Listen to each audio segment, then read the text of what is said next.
cornerstone is firm, foundation for the Bible stands. Amen. Kagaya ng ating Sunday School lesson kanina, the Word of God is pure, inspired, preserved, at reliable hanggang sa panahon natin.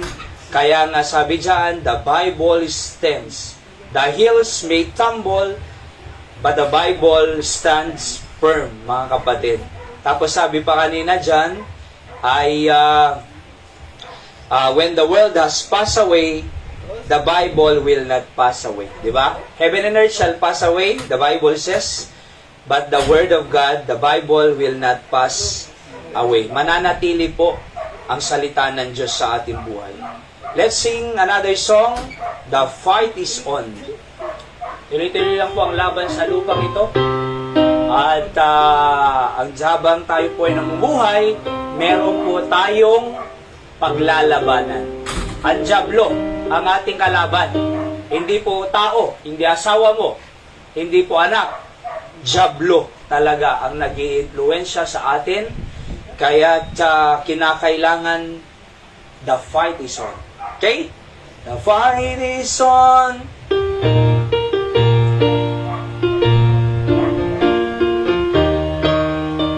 All that you now and sing. The fight is on. The trumpet sound is ringing out. The cry to arms is heard afar and near. The Lord of hosts is marching on to victory. The triumph of the Christ will soon appear. The fight is on, no Christian soul. Turn face to face in stern array. With armor gleaming and colors streaming, the right and wrong engaged today. The fight is on, but be not weary. Be strong and in His might hold fast. If God before us, His banner o'er us, we'll sing the victor song at last. The fight is on, our rosy soldiers brave and true Jehovah leads, and victory will assure. Go back alone, has given you and in His strength, unto the end endure. The fight is on, O Christian soul, turn face to face in stern array. With armor gleaming and colors streaming, the right and wrong engaged today. The fight is on, but be not weary. Be strong and in His might hold fast. If God before us, His banner o'er us, we'll sing the victor song at last. The Lord is leading on to certain victory. The bow of promise spans the eastern sky. His glorious name in every land shall honored be. The morn will break, the dawn of peace is nigh. The fight is on, O Christian soldier, and face to face in stern array. With armor gleaming and colors streaming, the right and wrong engaged today. The fight is on, but be not weary. Be strong and in His might hold fast. If God before us, His banner o'er us, we'll sing the victor song at last. Amen. Nga kunanagda. The Lord is leading on to certain victory. Pag certain, sigurado. Di ba? Sigurado. Victorious po tayo if we allow the Lord to lead us sa lahat ng aspeta ng buhay.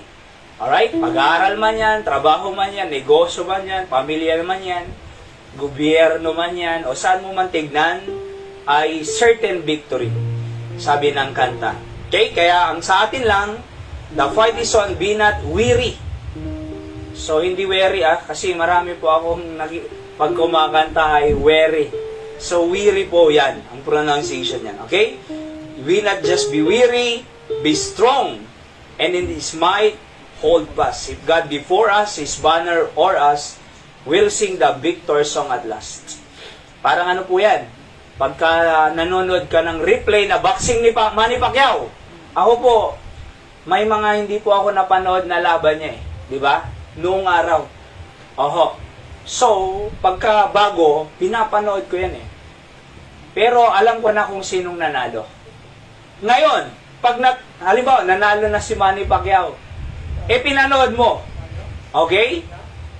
Nabubugbog siya. Kakabahan ka ba? Hindi. Di ba? Hindi ka kahit bumagsak yan. Kahit na-knockdown. Di ba? Kahit binubugbog siya, hindi ka kakabahan. Bakit? Panalo na eh. Replay na lang yan eh. Ganon din po ang buhay natin, mga kapatid. We are victors, song at last, sabi niya. We'll sing the victor's song at last. Kumbaga sa kolokwyal na salita, nasa atin ang huling halakhak. Di ba? Oho, kung sa banyagang salita. At alam mo na kung sino ang panalo. Alright? At pag Jackie Chan, kamag-anak ni Nanay Linda Chan Ruiz. Chan. Di ba? Oo. Alam mo na kahit binubugbog yan, pero panalo. Di ba?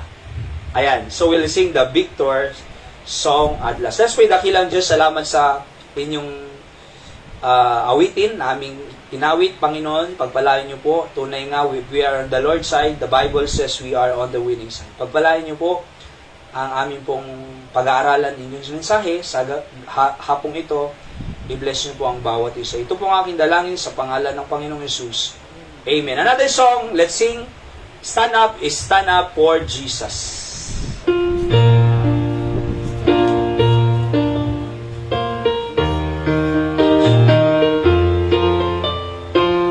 On that you now sing, stand up for Jesus, ye soldiers of the cross. Lift high his royal banner, it must not suffer loss. From victory unto victory, his army shall he lead, till every foe is vanquished, and Christ is Lord indeed. Stand up for Jesus, the trumpet call obey, for to the mighty conflict in this his glorious day, he that our men now serve him against unnumbered foes. Let courage rise with danger, and strength to strength oppose. Stand up for Jesus, stand in his strength alone. The arm of flesh will fail you, he dare not trust your own. Put on the gospel armor, each piece put on with prayer. Weren't you in cause or danger, be never wanting there. Last, stand up for Jesus, the strife will not be long. This day the noise of battle, the next the victor song. To him that overcometh, a crown of life shall be. He with the King of glory shall reign eternally. Amen. The Lord Jesus Christ will reign eternally. Hindi lang po ang buhay ay sa lupang ito. Alam niyo po ba na meron pang 1,000 years millennial kingdom after this life? Kaya eternal po ang ating kaluluwa at binigyan pa tayo ng eternal life, kaya tayo ay mabubuhay kasama ng Panginoon eternally. He shall reign eternally. Napakaganda po ang makasama ang Panginoon. Kaya nga po, sa lupang ito, piliin na natin kasama ang Diyos araw-araw hanggang mamatay tayo. Kasi pag namatay tayo, makikita na natin ang ating tagapagligtas, mga kapatid. At sa langit, ay meron pong crown dyan. Pag tayo naging tapat sa Kanya, kokoronahan tayo, may 5 crowns sa Bible. Yung mga hindi naniniwala sa Diyos, maiiwan sila, they will suffer tribulation in earth. Ano? And 3.5 years, not light tribulation, hard tribulation, another 3.5 years. 7 years po yan eh. Sa langit, 7 years po na merong crowning day, marriage supper of the Lamb, pakakasalan po ng Panginoon ang kanyang church na itinatag. The Baptist Church. Diba? Pakakasalan niya po sa langit, mga kapatid.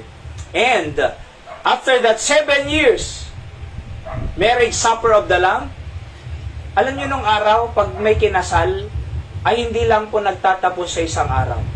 Totoo po yun. Sino pong naka-obserba ng ganun sa inyo? Isang linggo ang pakain. Nag-birthday ni Ferdinand Marcos Sr. J. Batang i-deny, 1 week. Nagpamakan, 7 days nung nabubuhay po siya. Lilipad-lipad dyan sa norte ang mga jet fighters ng our Air Force at helicopters. Di ba? Isang linggo yan. Kahit taga dito sa Ilocos, so pumupunta doon. Isang linggo, 7 days. Ang 7 po kasi ay perfect numbers. Sa langit po, 7 years. Di ba? Merong kasalan, marriage supper of the Lamb. Ang celebration, 7 years. Alain niyo po yan. Crowning day po yan. Yung mga believer na tumatawa-tawa, pasimba-simba kayo, Diyos, may iwan sila tribulation. They will suffer tribulation. Tatakan po yan ng mark of the beast na 666 na tinatawag. Pero tayo nag-i-enjoy sa langit. Di ba? After that 7 years, bababa ang Panginoon. Kasama tayo. Yung po yung tinatawag na second coming. Yung first phase ay rapture, revelation. Yung second phase ay the second coming talaga. Lalapat ang paan ng Panginoon dito sa lupa, sa Mount of Olives, mga kapatid, na tinatawag. Alright? At kung saan siya umakyat, doon din siya lalapat, sabi ng Biblia. Okay? At maglalaban po sila, igagapos ng Panginoong Jesucristo si Satanas doon sa tinatawag na bottomless pit. Ano po? Pero tayo, 1,000 years po yan. Sa lupang ito, hindi po masisira ang lupa. 7 years or 1,000 years, we shall reign with Jesus Christ. Halain mo, 1,000? What is 100 days on earth now for 1,000 millennial kingdom of the Lord Jesus Christ? Kaya nga pinakamaganda po yung relasyon natin sa Diyos, sa lupang ito, ayusin natin. Kasi balang araw, pag namatay tayo, kasama natin siya for all eternity. Di ba? Sa langit, wala nang sakit, wala nang pain, wala nang sickness, wala nang loneliness, wala nang sadness, wala nang sin, wala nang Satan. Wala na lahat ng problema. Kundi perfect body, celestial body, glorified body, heavenly body, immortal. Tama ba yan? Immortal body. Iisa lang po ang ibig sabihin yun. Pero iba-iba ang description ng Biblia. Immortal, celestial, at heavenly, glorified, perfect. Isa lang po yun. Ibig sabihin, walang sugat ang ating katawan. Alright? Balang araw sa langit. Yung mahina mong paningin, lalakas sa langit. Mahinang pandinig, lalakas na sa langit. Yung papilay-pilay ka sa lupa, diretsyon na ang lakad mo sa langit. Si Fanny Crosby, kung hindi ako nagkakamali, siya yung maraming sinulat ng mga songs sa hymnal na kinakanta natin ngayon. Bulag po siya. Tinanong siya gusto mo bang magpa-opera? Sabi niya, para makakita ka pa, hindi na. Kasi gusto ko, pagka nakakita ko, ang aking tagapagligtas ang una kong makikita. Di ba? Siya po ang sumulat ng yung mga kinakanta natin na maraming kinakanta natin sa hymnal. So kaya we shall reign eternally, sabi dyan sa kinanta natin. Okay? So sige po, tayo po ay dadako na sa ating mensahe ngayong gabing ito. Again, we have a series of messages about building a godly family every Sunday afternoon po. At itutuloy po natin ito, pinag-aralan po natin nung nakaraang, anong tawag doon? Family Day natin noong June 12, di ba? Kung maalala niyo po. Ministry and Family Relationship. Okay, Genesis 1:21 to 26 to 28. And God said, "Let us make men in our image after our likeness, and let them have dominion over the fish of the sea, over the fowl of the air, and over the cattle, and over all the earth, and over every creeping thing that creepeth upon the earth." So God created man in His own image, in the image of God created He him, male and female created He them. So para hindi po tayo ma-confuse, na katulad ng mga LGBTQ community, very simple lang po ang gender sa Biblia. Male and female. Oho. Sa katunayan, kahit kinukumbinsi nila, kahit babae siya, na siya ay lalaki, kinukonvince niya na lalaki siya. Pwede ba yon? Hindi. Kahit you convince yourself, hindi pa rin mababago ang totoo at yung reproductive system ng isang babae. Oho. Hindi magbabago eh. Alright? Kasi alam niya eh. Alam na nila na lalaki siya, babae siya. Alright? So kahit convincein mo ang sarili mo, alam mo pa rin ang totoo. Sabi ng babae, lalaki ako! Hindi eh. Nanapking ka pa rin eh. Kahit saan sabihin mo, nagnanapking ka pa rin. Di ba? Oho. So alam nila eh. Kasi kung lalaki ka na, dapat wala na yan. Eh bakit meron pa rin? See that? And the Bible says, verse 28, "And God blessed them, and God said unto them, Be fruitful and multiply, and replenish the earth, and subdue it, and have dominion over the fish of the sea, and over the fowl of the air, and over every creeping thing that moveth upon the earth." Let's pray. Dakilang Diyos, pagpalain niyo ang inyong salita na aming pag-aaralan. Your presence work in the midst of us, because we believe in your word.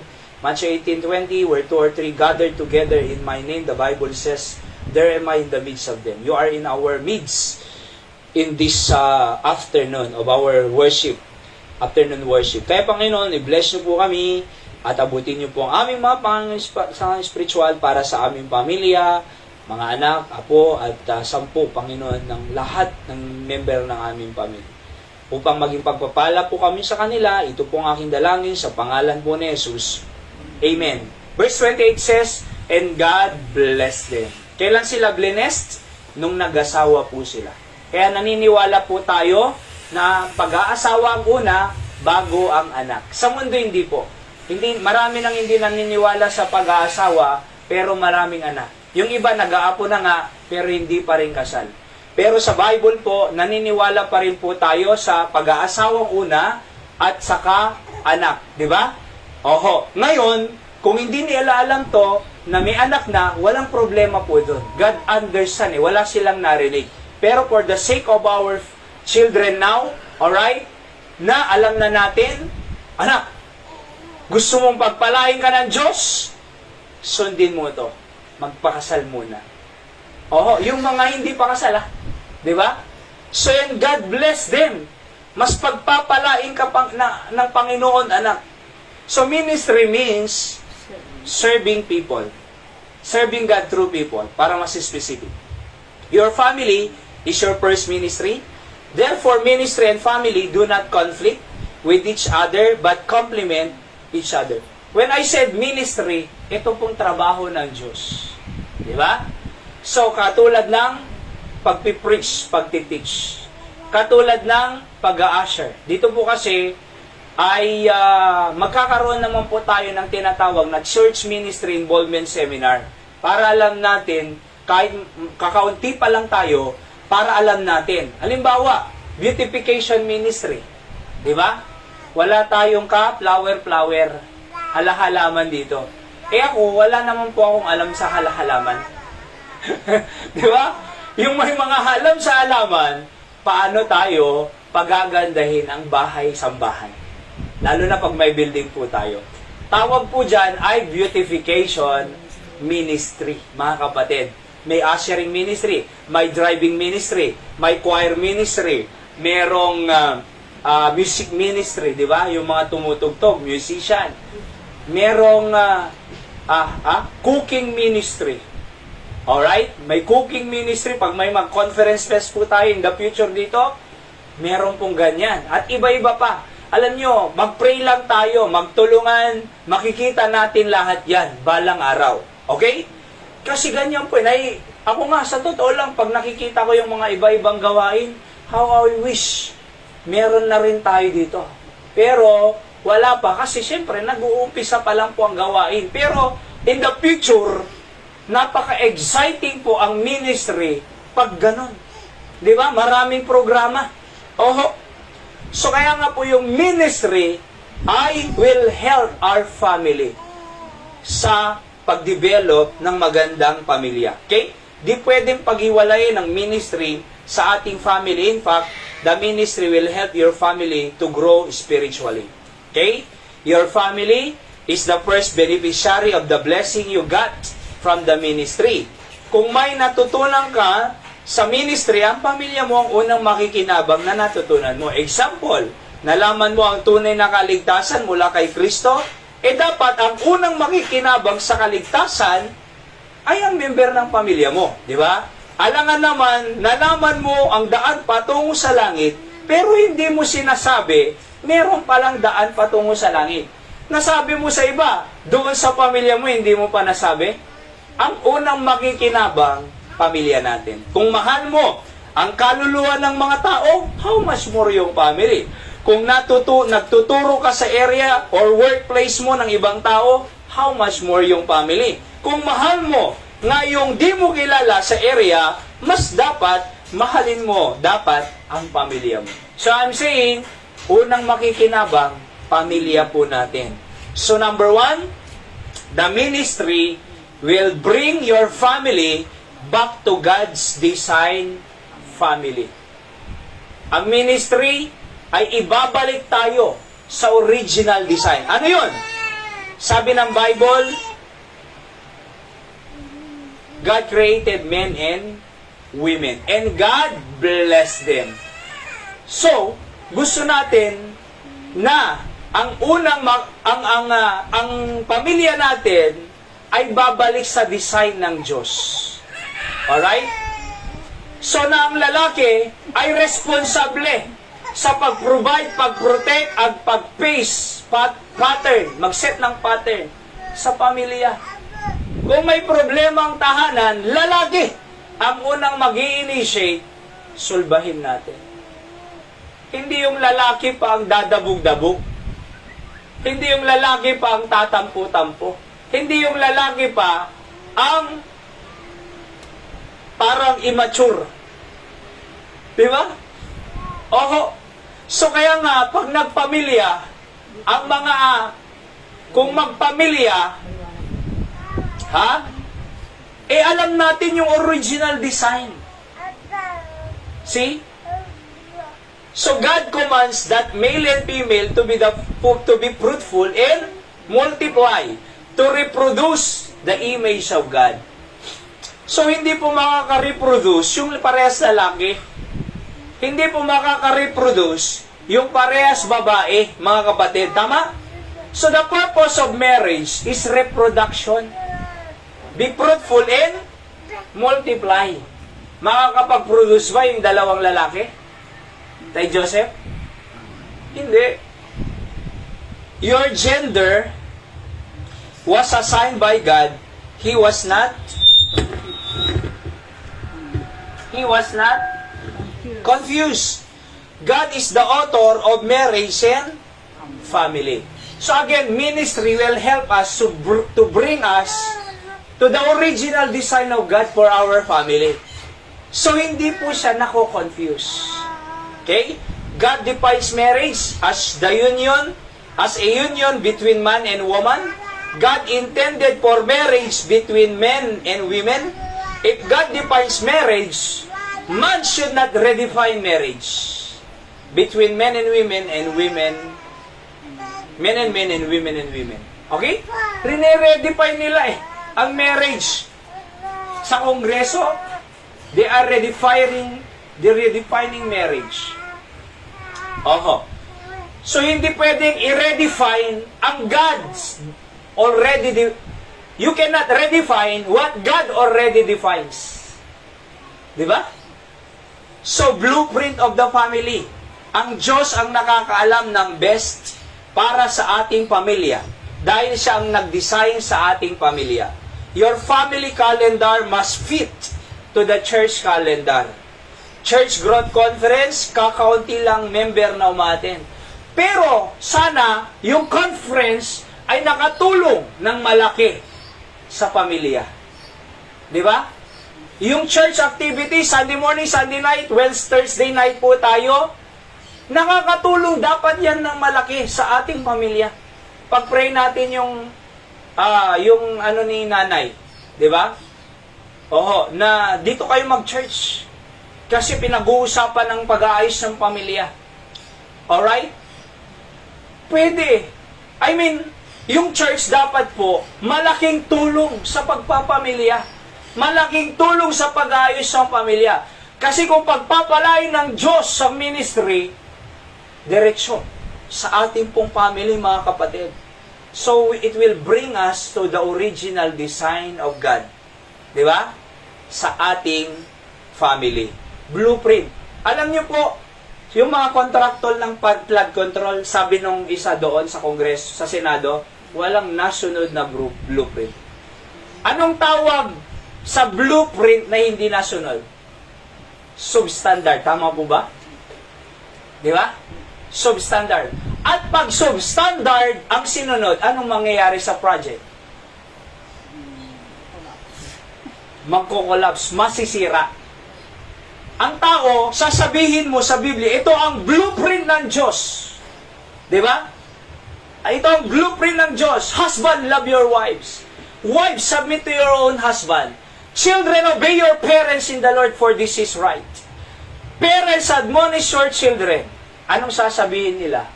Ay, depende sa sitwasyon. Tingnan mo, imbes na sundin ang blueprint, kokontrahin nila ang salita ng Diyos na blueprint, kaya dahil kinontra nila, hindi sinunod ang blueprint ng pamilya, ayun, substandard ang pamilya. Di ba? Kaya anong ginagawa natin? We are here to help families to go back to the original design of God. Di ba? Kasi para standard ang pamilya. Kasi po, pag hindi sinunod ang blueprint, substandard. Kaya yon away, hiwalay. Kaya yon hindi nagkakaintindihan. Ayun, tinagba na ayatay. Taga-black. Juan, tinagba na. Akinain mo yan, asawa mo, tagbatem. Kung nanay ti Biblia, husband, love your wives. Hindi yung tatagayin mo pambira. First time ko lang kung makakita, nandito kami sa kandun. Ha? Tinaga niya yung asawa niya. Nagulat ako eh. Pero pinag-pray natin. Diba? Na-soul winning natin. Napunta sa worship place natin. Pumunta rin dito na ni Manang. Tatay Maytoy. Emily. Nasa Manila po kasi siya eh. Diba? Ha? Nagdinada mo lang. Nagdinada mo lang. Akalain mo ito yan. Sabi ng Bible, husband, love your wives. Hindi tagayin ng wife. Yun ang blueprint eh. See? Pero pag hindi nasunod ang blueprint, substandard. Oho. Kaya ganun po ang mangyayari. So, blueprint of family, siya ang nag-umpisa ng pamilya eh. Therefore, go back to the original design of God. Para strong. Yan po ang tinatrabaho po natin sa kandun. Kaya meron tayong ministry. Meron tayong church ministry. Because we are helping families to go back to the original design of God. Original blueprint. Di ba? Oho.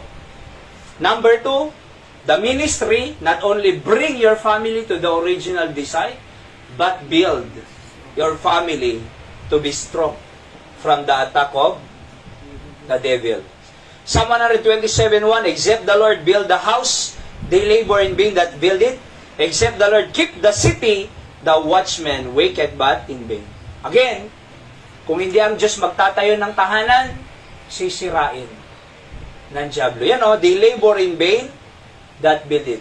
Nag-e-exert sila ng effort, naghihirap sila, pero walang saysay pa rin ang itinatayo nila. Bakit? Hindi kasama ang Diyos. Merong pera, merong Jollibee, may McDo, nakakapag-mall, nakakapag-travel ng Palawan, nakaka-ibang bansa sa Hong Kong, sa Singapore, pero magulo ang pamilya. Bakit? Hindi sinasama ang Diyos. Except the Lord, build the house. They labor in vain that build it. Kaya hindi ako nai-impress sa maraming may material na bagay. Tinitignan ko ang pamilya niyan kung maayos ang relasyon. Kasi aanin mo ang maraming karangian ng sanlibutan, kung away-away naman, kung magulo naman ang pamilya, kung mga anak ay rebelde, kanya-kanya, aanhin mo yan. Mas maganda pa yung may family altar ang magpapamilya. Mama, kumusta ka na? Pinagpipray kita. Tatay, kumusta ka? Pinagpipray kita. Mga anak, okay lang ako. Kumusta kayo? Ay, nagsimba kami lahat kanina kasama ko ang aking anak. Yung anak ko ay nag-excel at nag-testimony siya, ang Diyos ang tumulong sa kanya. Mas maganda po yun eh. Yun ang pangarap po natin dito sa Kandun para sa ating pamilya, anak, apo. Oho.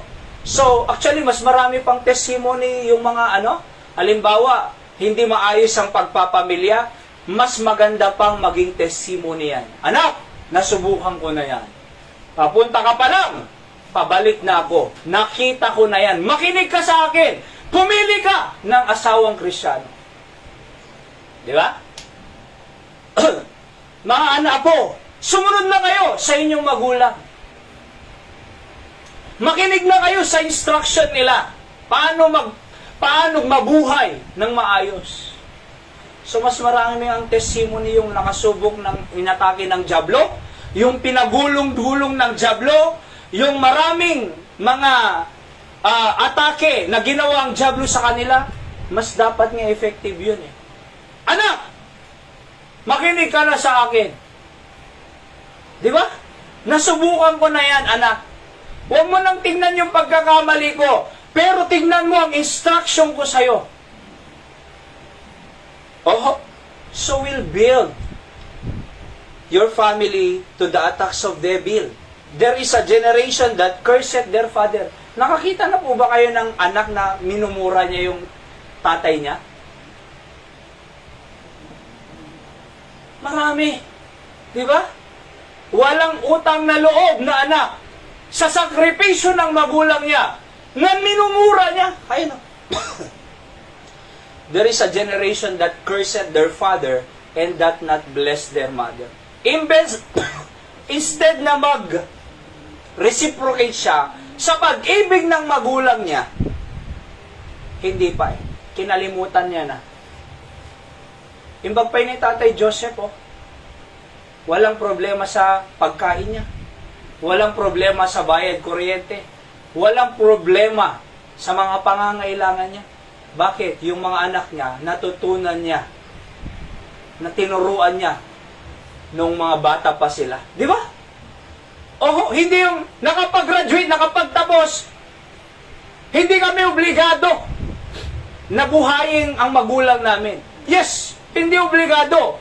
Pero, dahil sa tayo po ay tumatanggap ng na-appreciate natin yung pag-ibig nila sa atin, we love them. Di ba? Ang ating mga magulang. We want to reciprocate their sacrifices upon us. Hindi yung mumurahin niya at hindi niya i-bless yung nanay niya. Ministry will strengthen your family. Ministry should complement your family, not in conflict. The ministry will teach you to prioritize your family. Sabi ko sa mga magulang dito sa Kandun, yung anak ninyo, ibaon nyo kanyami. Di ba? So, sisiguraduhin ko po, yung kanilang kaisipan at puso, mas ibabalik namin ng respeto sa inyong magulang kaysa sa amin. Bakit? Gusto namin makatulong sa ating family dito. Di ba? Kung pupunta yan sa amin, sisiguraduhin namin yung mga kabataan yan, ire-respeto ang magulang niya. Hindi namin kukunin yung puso nila, ibabalik namin ang tamang trato sa inyo bilang isang anak. Di ba? So because ministry will teach you to prioritize your family rather than your job, career, or business. Mas mahalaga ang pamilya kaysa anumang trabaho, negosyo, or anumang material na bagay. Kaya walang respeto yung anak sa magulang kasi yung magulang walang panahon sa kanyang anak. Bakit walang panahon? Panay trabaho, panay business, panay pera. Pero napabayaan ang relasyon sa anak. Mas mahalaga yung oras mo sa anak, mas mahalaga yung date mo sa anak mo, mas mahalaga yung bonding mo sa pamilya mo kaysa trabaho. Yeah?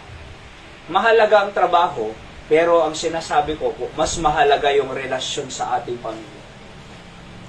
Kailangan natin kumita ng pera para may pagkain, para may mga everyday operation expenses. Tama ba yun? Oho. Pero mas mahalaga yung oras natin sa ating pamilya. Ministry will keep your family to grow spiritually. The spiritual needs of your family are more important than the material needs of your family. Sino kayang anak na sasabihin niya, nanay, mag-pray tayo. Tatay, mag-church tayo.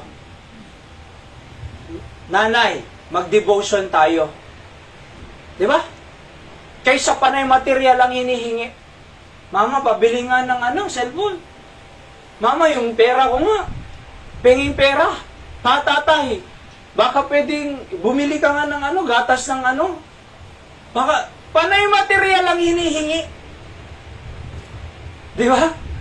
Mas maganda, yung spiritual ang sinasabi niya, Baba, mag-church tayo, mag-pray tayo, magtiwala tayo sa Diyos. Ang Diyos ay buhay, kasama natin sa ating pamilya. May problema tayo, pero malalampasan din natin yan sa biyaya ng Diyos. Hindi yung, Mama, pera. Mama, pambili nga ng ganito. Panay material ang sinasabi niya. Kaya nga, the spiritual needs of your family are more important than the material needs of your family. Dapat. Mas magandang sabihin ng anak mo na, Mama, papasama tayo sa soul winning kaysa panay material na bagay ang hinahanap. Pag nakikita ka, pagkain, pag nakikita ka, di ba? Dapat pag nakita ka, ay, prayer. Di ba? Sasamahan, magsisimba na naman kami. Pag sinabihan niya ako, ay pagkausap ko siya, kakaunselan niya na naman ako ng salita ng Diyos. Dapat pag nakita ka niya, Diyos ang makita sa atin. Hindi pera, pagkain, load. Di ba? When the church and ministry becomes optional to you, they will become unnecessary to your children. Okay, so dito na tayo. Oho. So, number 3, dito natin ipagpapatuloy, alright, yung June 12 po nating pinag-aralan. The ministry will bless your family without sorrow in it. Ano po yung una? Will bring you to the original design of God. Ano yung pangalawa? Will build your family. Ano yung number 3? Ministry will bless your family without sorrow in it. Proverbs 10:22, basahin nga po natin, go. The blessing of the Lord, it maketh rich, and He addeth no sorrow with it. Yan napakaganda Yung blessing ng Diyos, it maketh rich. Hindi lugi, hindi bankrupt. Bakit? It maketh rich And He addeth no sorrow. Wala pang sorrow. Ang diablo po nagbi-bless din. Baka akala natin. Di ba? Linggo, mas maraming tao, benta. Linggo, maraming pasada. Maraming mapapasadahan. Linggo, palengke, maraming tao sa palengke. Baka akala natin, pagpapalain ng pamilya natin. Sabi ko nga, hindi pera ang bumubuhay ng pamilya natin. Diyos ang bubuhay ng pamilya natin. Alright? Hindi po material, hindi pera, kundi ang Diyos. So, pwedeng meron sila yon. Tanong, Okay ba ang relasyon nila sa bawat isa? Sabi ko nga sa mga mga magulang dito, maring kaya mong hindi magsimba. Tanong, kaya ba ng anak mo? Maring kaya mong i-face ang problema sa sarili mo. Pero yung anak mo kaya niya? Eh kung may apo pa, kaya nila? Di ba? Kaya natin. Kaya ng adults. Hindi mag-church, may problema, kaya. Di ba? May problema ulit, kaya. Kahit walang church, kaya adult Tanong, yung anak kaya? Yung apo kaya? Paano sila? Yung next generation, kaya nila? Hindi. Kaya nga, dapat mas sapat ang adults, mas involved ang mga magulang, mas involved dapat ang mga may edad, for example, na mag-involve sa ministry. Kasi may anak, may apo, may mga apo-apuhan na inililid. Di ba? Kaysa yung, di ako magsimba, may pera naman ako, kumakain naman ako, okay naman ako. Kaya nga yung mga ganong kaisipan ng mga magulang, yung anak nila pariwara, yung apo kanya-kanya, maagang ganit. Bakit? Kasi, akala niya okay lang na walang church. Okay lang na walang Diyos. Hindi po. Ang Diyos ang magbibless ng ating family. Proverbs 3:33, the curse of the Lord is in the house of the what? Wicked. But He blesseth the habitation of the just. So dalawa po yan Makikita nyo po dalawang tao, just at wicked. Yung wicked, ano daw meron? Curse. Yung just, ano daw meron? Blessing. Di ba? Paano pagpapalain yung wicked? Kahit gusto sana ng Diyos, pero hindi pwede Paano tayo pagpapalain? May galit tayo. Paano tayo pagpapalain? Di ba? May bitterness. Paano tayo pagpapalain? Palaaway. Paano tayo pagpapalain? Hindi tayo nagsisimba. Paano tayo pagpapalain? Walang Diyos na nakikita ang ating tahanan. Pero kung just yan, matuwid yan, may Diyos yan, He blessed the habitation. Kaya nga po, ministry will bless your family without sorrow. Proverbs 15:6, in the house of the righteous is much treasure, but the revenues of the wicked is what? Trouble. Sa tahanan daw po ng matuwid, maraming treasure. Yung treasure po dyan ay wealth. But hindi lang po pera ang wealth. Yung magandang relasyon, yung tamang pagkakaunawaan, yung nagmamahalan, treasure po yan. But the revenues of the wicked is trouble. Oho. Gusto nating pagpalain tayo ng Diyos, pero inaalis natin ang Diyos sa ating pamilya. Pwede ba yon? Pwede bang pagpalain? Gusto natin pagpalain, pero aalisin natin ang Diyos. Panginoon, pagpalain mo na lang kami, pero huwag ka nang makialam sa amin, Hindi pwede. Oho. So, kung gusto natin pagpalain tayo ng Diyos, susunod tayo sa kalooban ng Diyos. Kaya mo bang iwanan ang ministry mo dahil sa pera o trabaho? Samantalang sa ministry mo nakilala ang Panginoong Yesus bilang tagapagligtas. Sa ministry ka lumago, sa ministry ka nabago. Ang ministry ang nag-guide sa iyo para nakapagtapos ka ng pag-aaral at nakahanap ka ng trabaho. Yun nga yung mga kabataan, di ba? Magiging tapat ako pag nakagraduate ako. Nakagraduate.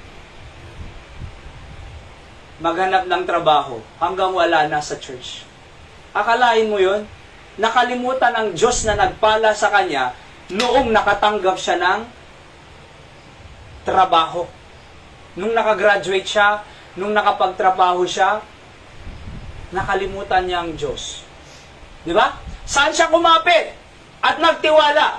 Doon sa trabaho. Doon sa negosyo. Akala niya hindi mauubos. Iniwan ng Diyos. Kumapit sa trabaho. Tanong, nauubos ang pera? Yes. Ang Diyos nauubusan? Hindi. Bakit mo iniwan yung hindi nauubusan? At kumapit siya sa nauubos. Hindi siya kumapit sa eternal na Diyos. Kumapit siya sa temporal na bagay. Kaya alam niyo po, pinakamaganda ho, pag pinagpala tayo, Panginoon, thank you. Sa'yo ako kakapit. Ito, bahala ka na dyan kung anong gusto mong gawin dyan sa meron ako na binigay mo, Panginoon. Gusto mong gamitin? Gamitin mo, Panginoon. Di ba? So, dapat ganun. Bakit? Sa ministry, nakilala natin ang Panginoon eh. Sa ministry, nabago ang buhay natin. Sa ministry, pinagpala tayo. Sa ministry, naging maayos ang pamilya natin. Kaya dapat, huwag natin iwanan, di ba? Yung ministry na kung saan dun tayo pinagpala. Kaya dapat po ang mga kabataan ay pag nakagraduate na yan, may trabaho na yan, mas dapat involved yan sa gawain. Marami pa akong kilalang ganun eh. Yung alam niyo po ba yung anak ni Pastor Robert sa Isabela? Architect. Alam mo sabi niya, anak, pag may magpapatayong church sa'yo, magbabadesign, huwag mo nang singilin, sabi niya. Bakit? Nung nag-aaral ka, himingi tayo ng wisdom sa Diyos, binigyan ka. Ito kwento ni Pastor Robert sa akin eh. Noong mag-board exam ka, himingi tayo, nakakapasa ka, binigay ng Diyos. Diba? Nung magkatrabaho ka, anak, humingi tayo sa Diyos ng trabaho, binigyan ka. Walang rejection. Binigay lahat ng Diyos. Nag-aaral ka, provision mo, pera, baon, allowance, makapasa sa exam, sa test, sa board, sa trabaho, binigyan ka lahat. Sabi niya, anak, pag may nagpa-design ng building, huwag mong pabayaran ang Diyos. Bakit? Kahit anong hiningin natin, kaya mo nakamtan yan dahil sa Diyos. Kaya kunana kanyak ni Pastor Robert, Pastor, kunana, pag nagpatayo kayo ng building, sabihin nyo sa akin. Di ba? Free. Oho. Pero siyempre, may ano yan. Lalabgibo pa rin. Di ba? Oho. At pag magpatayo ka ng bahay mo, sabi niya sa akin, sabihin mo, akalain mo magkano ang bayad ng architect? O civil engineer? O electrical engineer? Tatlong magpipirma eh. Pero alam niyo kung bakit? Kasi gusto niyang ipakita sa anak niya na dahil sa Diyos, dahil sa ministry, dahil sa church, ay kaya mo nakanta niya na maging matapat ka sa Diyos. Mas pagpapalain ka pa. Ganun din po dapat. Mas pagpapalain pa tayo ang ating pamilya pag tayo ay naging tapat at kumapit sa Diyos kaysa sa anuman material na bagay. Find a job that fits your ministry. Okay, so in-example ko pa dyan yung taga Isabela pa rin ni AJ. Malaking offer sa kanya pero papapabayaan niya ang ministry. Kaya hindi niya tinanggap at binigyan siya ng Diyos ng mas magandang trabaho. Siyang makakapagpatunay yan eh. Napakinggan ko po siya. Di ba? Tinestimony niya yan. Kaya sinulat ko po dyan. Oho. Di ba? May ino-offer, malaki. Pero, mawawala sa church. Bakit? Linggo may trabaho eh. Sabi niya, hindi na. Hindi ko kailangan yung trabaho ngayon. Bakit? Kaya akong bigyan ng trabaho na pagpapalain pa rin ako, pero nakaka-involve pa rin ako sa ministry ko. Sa church. Ayun, tunay nga. May magandang trabaho po siya ngayon. Kung hindi ako nagkakamali sa Toyota. O, di ba? Uri ni Mang Romel, malagip ko dito eh. Iso na accountancy. At dadakil nga offer jay New Zealand sa nadyag kamali. Alright, party Europe. Na triple ang income niya dito sa Pilipinas. Or purple pa yata. Ang kikitain niya, nasa corporate world po siya eh. Ay may trabaho po siya dito eh. Pero inoferan siya. Aba, fourfold. Pero sabi niya, malalayo ako sa church ko eh. Malalayo ako sa ministry ko. Huwag na. Ngayon, mas binigyan ng Diyos sila ng mas maraming blessing. Nakapangasawa pa ng artista na eh. Nung nag-out na sunat pagiging artista, focus sa ministry at sa negosyo nila. May negosyo po sila eh. So alam nyo bakit? May dalawa ng anak. See? Bakit? Kasi inuna nila ang gawain ng Panginoon. So, Job. Okay, sige, tingnan po natin kung saan po tayo. Again, itong third point po natin, ministry will bless your family. Okay? So ano yung una? Ministry brings your family to the original design of God. Ano yung pangalawa? Build. Bring, letter B lahat. Bring to the original design. Build your family. Tapos bless your family. Sinong unang example? Job. Sino si Job? Tingnan niyo si Job Sige, siguro dito po natin tatapusin. Job 42 verse 12. Basahin nga po natin. Ready, go? So the Lord blessed the latter end of Job more than his beginning. For he had 14,000 sheep. 14,000 sheep na Di ba? And 6,000 camel. And 1,000 yoke of oxen. And 1,000 she-asses. Verse Job 2:10. But he said unto her, Thou speakest, one of the foolish women speaketh, What? Shall we receive good things at the hand of God? And shall we not receive evil? In all this, did not Job sin with his lips. Ito pong verse, Job 2:10, nung nabankrupt po si Job. Wala namang kasalanan si Job. Sa katunayan po, just siya A perfect in the eyes of God. Mature, ibig sabihin. Malapit sa Diyos. Pero, bakit nawala lahat ng ari-arian niya? Bakit namatay yung 10 anak niya? Bakit nawasak, nasunog yung bahay niya? Lahat nasa kanya wala. Zero ang natira. Ang natira lang yung asawa niya. Nag-complain yung asawa niya, Mrs. Job. Kaya sabi ni Job sa 2:10, he said unto her, kasi sabi ng asawa niya, ano? Maniniwala ka pala sa Diyos? Sumpahin mo na ang Diyos at mamatay ka na. Sabi kasi ng babaeng asawa niya Curse God and die, sabi niya sa English dito po sa Bible. Job. Pero alam niyo po, sabi ni Job, Thou speakest as one of the foolish woman, sabi niya.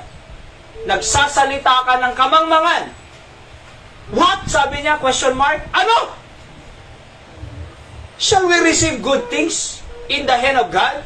And shall we not receive evil? Anong gusto mo? Good lang? Pag may problema, ayaw mo? Sabi ng Bible, hindi siya nagkasala. Kaya sabi ng verse 12, the Lord, because of that, nagtiwala pa rin siya sa Diyos. Maalala niyo, sabi niya, naked came out of my mother's womb. Naked shall I return thither. The Lord gave. The Lord takes away. Blessed be the name of the Lord. Yun na yung statement ni Job. Sabi pa niya, kahit patayin pa ako, I will still put my trust in God. Because of his integrity, remain to God. Sabi ng Bible, the Lord bless the latter end of Job. Ano yung latter? Kahuli-huliang araw ni Job. Latter end of Job, more than his beginning. Akalain mo yan? Alam niyo yung 10 anak niya, nag-anak pa tisangapulo. Tatay Joseph. Nagagwapo, napipintas ko na natin Biblia. Tapos yung alaga niyang ito, yung binanggit dito, kung babasahin niyo yung ibang verse, doble po ito. Diba? The Lord blessed Job twice as he had before. Pinagpala pa ng doble sa beginning niya. Alam niyo kung bakit? Kasi nagtiwala siya at naniwala siya at sumunod pa rin sa Panginoon. Hindi niya sinumpa ang Diyos. Maraming tao nawalan lang ng trabaho. Pambihira naman, nung kailan ako nagsisimba. Ako naman, kung kailan ako naging Kristiyano, nagkasakit pa ako. Pambihira naman, Di ba? Kung kailan ako nagsisimba, dumating pa yung ganito. Okay lang yan. Pinipersecute ka ng asawa mo, okay lang yan. Manatili ka lang sa Diyos. Inaaway ka ng asawa mo, okay lang yan. Huwag ka lang awayin ng Diyos. Di ba? Manatili ka lang sa Diyos. Bakit? May plano pa ang Diyos sa atin. Tingnan niyo po, So, the Lord bless the latter end. Sige, isa pa, last. Abraham. Sino yung una? Si Job. Sino ang pangalawa? Abraham. Genesis 12:2 read, And I will make of thee a great nation. I will bless thee, and make thy name great, and thou shalt be a blessing. Siya po yung ama natin sa pananampalataya eh. Ngayon, Father Abraham has many sons. Diba? May kanta tayong ganyan. Many sons as Father Abraham. I am one of them and so are you. So let's just praise the Lord. Kasi tayo nga ang bunga sa pananampalataya ni Abraham. Akalain mo yan? Sumunod lang siya sa Diyos. Napakayaman po ni Abraham. Tandaan natin ang pagsunod natin sa Diyos. Ako, sabi ko nga taga-Batak ako Si Hiram, Aldam, Pangasinan. Wala kaming kakilala dito. Syempre kayo kakilala namin. Pero nung nag-umpisa kami, wala kaming kakilala. Zero. First Sunday po namin dito, ilan tayo, Hiram? 14. First Sunday namin, 14 kami. Dito. Nung January 2024. Di ba? Actually, October 2025. Ay, tama. 2024 po kasi na October, nandito po kami, pero hindi nagsasunday. Weekdays lang po kami dito, umuwi kami ng weekends. Pero ang first Sunday namin, first Sunday ng 2025. Para sabi ni Pastor Sam, para hindi kayo mabigla na mawala na lang dito, para hindi kayo ma-homesick, uwi-uwi kayo ng weekends. Biyahe kami every week po. Commute po kami ng bus. From October, November, December, 3 buwan ng weekends.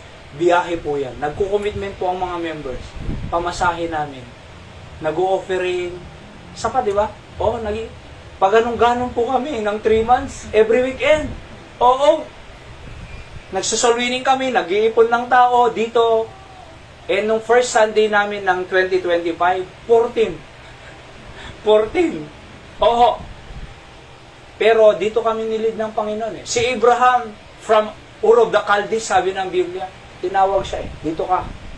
Di ba? Hindi ka dyan, dito ka. Sumunod lang din po kami. At, ito, ang ministry. Sa katunayan, hindi po lahat ng nag-umpisa ng 1 or 2 years, ganito na po. Yung mga logistics, hindi po, sa katunayan. Yung tao, hindi po. Meron nga 10 years, 10 pa rin Mas marami pa to tayo dito. Di ba? 20 tayo dito ng umaga, 20 dyan sa Santiago. Di ba? Wala pang 2 taon, may 40 regular attendance po ang ating gawain dito. Sa iba, 10 years Di ba? Pero, kakaunti. Ito nga po 20 years Di ba? Kaya nga pag kinikwento ko po, wow, sabi nila. Di ba? May sasakyan kayo, may tricycle pa, may ganito pa. Ganyan na ang gawain. May outreach pa kayo? Nagsusupport pa kayo ng 50 missionaries? Paano yun? Biyaya ng Panginoon. Pero alam niyo po, hindi po ako nakokontento sa trabaho pa. Nakokontento ako sa biyaya, pero hindi ako nakokontento sa trabaho pa dito sa kanila. Marami pang gagawin. Hindi yung complacent na, yung relax na. Meron naman na Okay na yan. Di ba? Okay na yan. Hindi. Hanggat tayo ay nabubuhay, hanggat ang Diyos nagbubukas ng doors, opportunities, kinakailangan trabahuin lahat yan. Di ba? Trabahuin lahat. May namatay dyan, nenekroan natin kung papayag sila. Pupunta kami this week. At iba-iba pa. Bakit? Kung saan tayo gustong dalhin ng Diyos, andun ang pagpapala ng Diyos. Wala po sa Amerika, wala po sa Hong Kong, wala sa Singapore, wala sa ano pa man ang blessing ng Diyos. Nasa kalooban ng Diyos ang biyaya niya. Wala po sa bansa. Kahit Pilipinas tayo naroroon, kaya pa rin tayong pagpalain ng Diyos. Bakit? Ang Diyos ang nagpapala, hindi Hong Kong. Hindi Hong Kong. Di ba? Diyos ang nagpapala po sa atin, mga kapatid. And money don't define success. Di ba? The Bible defines success. Joshua 1:8. This book of the law shall not depart out of thy mouth, but shalt meditate therein day and night. For then thou shalt make thy way prosperous, and then thou shalt have good success. Hindi lang success good pa Adjective May adjective pa na good. Tama ba yun? May adjective pa na good. Kasi sabi nila, pag nag-hold up, success! Hold up success? Nag-hold up success? Bad success. Pero ang Diyos, good success. Blessing po, pagpapala. Di ba? Sa naniniwala po ako ni Tatay Joseph, deti trato da kanya na anak na naragsak tayo, di ba? Oh, naragsak. No may dakay kantay, naragsak na ba? No padala datay, di ba naragsak? Oh, bakit? Naturuan niya yung anak niya eh. Nakikinabang siya. Pero yung mga iniwan ng mga anak, hindi na maalala yung nanay at tatay. Pero nakakalungkot naman. Di ba? Akalain mo, 70 years old, magtitinda pa ng ano. Meron namang iba, exercise. Parang si Nanay Remedios. Artista na siya. Pastor, ikanda mo anak ko, ngam exercise ko. Okay na, iwan na. Ngam no dete, agtab-trabaho na eh. Makasangit. 70 years old, 80 years old, nakakaiyak naman na may mga anak na nagtagumpay. Nagtitinda para may pagkain ako. Bira naman yun, no? Diba? Klaseng anak mga yan. 70 years old, 80 years old, nagtitinda ng kakanin para daw may kainin siya. Ilan ang anak na? 10! Bihira naman yan, no? Tagwa 1,000 lang yan eh. 10,000 na yan buwan-buwan. Kaya mas maganda maraming anak eh. Di ba? Kasi pag 10, 1,000, 2,000 buwan-buwan, hindi namin makakalimutan ang sakripisyo mo sa amin, nanay, tatay. Why? Physically speaking, di ba? Pero yung matanda na, kakasi nga naglalapo, tanad na kanan na. Asan yung mga anak niyan? Saan yung mga yan? Di ba? Pero alam niyo po, katulad ni Abraham, sabi ko nga, including the whole family, pagpapala po. Ang gusto ng last verse sabi ng Psalm 115 verse 12, the Lord is mindful of us, He will bless us. Ang iniisip lagi po ng Diyos sa atin, Psalm 115 verse 12, the Lord is mindful of us, He will bless us. Diba? O, tingnan po natin. Psalm 115, bago po tayo magtapos. Okay? Verse 12. Tama po ba? Psalm 115 verse 12. Naalala ko lang po, itong laging sinasabi ni Pastor Sam sa amin. Psalm 115 verse 12. Yan. The Lord hath been mindful of us. He will bless us. Alam niyo yung iniisip ng Diyos lang po sa atin? Blessing. Oho. Iniisip sa'yo ni ng Panginoon na blessing.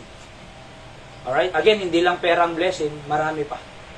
Iniisip ng Diyos sa atin na sumunod-sunod sa Kanya, blessing lang. Blessing, blessing, blessing. Yan o, mindful. Ano ba yung mindful? Punong-puno ng kaisipan. Mindful. Punong-puno ang isip ng Diyos ng pagpapala. The Lord hath been mindful of us, He will bless us. He will bless the house of Israel. He will bless the house of Aaron. Okay? Let's pray. Tutuloy na lang po natin. Dakilan Diyos sa inyo po sa inyong salita. Tunay nga po na gusto yung pagpalain ng aming pamilya. Kayo pong maluwalhati at maitaas sa lahat. At kayo pong mag-bless sa aming pong mga anak. Even yung may mga apo, tulungan niyo sila. As they come to the throne of grace, praying for their family, come bless them. In Jesus' name I pray. Nakapikit po tayo na kayo ko. Let's pray for our family. Ng Diyos ay sabi ko nga kahit malayo tayo sa ating pamilya, anak, mga magulang, pero pag ipinag-pray natin sila, mas malaki pa ang naitulong mo kaysa yung kasama niya doon sa bahay na hindi nagpipray. Let's pray for our family.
Dito si Mami.